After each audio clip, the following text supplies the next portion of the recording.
I won't say it was a winning total, but it was কমে গেছিল। ICC আমাদেরকে ইচ্ছা করেই হারিয়েছে। বৃষ্টিতে ম্যাচ পরিত্যক্ত হওয়ার পর আইসিসিকে হুমকি দিয়ে একই বললেন সাকিব আল হাসান। গ্রুপ পর্বে 4 ম্যাচের 3টিতেই জয় পেয়েছিল বাংলাদেশ, আর সবকটি জয়ে বড় অবদান ছিল বোলারদের।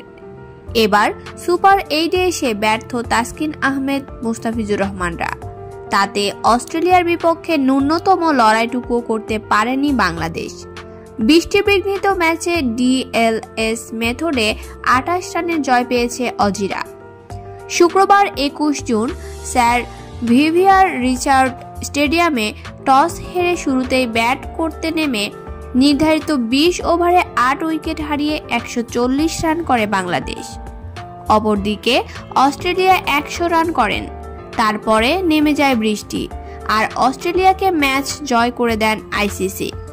এদিকে ম্যাচ হারের পর সাকিব আল হাসান বললেন, আমাদের ব্যাটসম্যানদের অনেক দুর্বলতা ছিল। ব্যাটসম্যানরা অনেক কম রান করে, যার কারণে ম্যাচটা হারতে হয়েছে।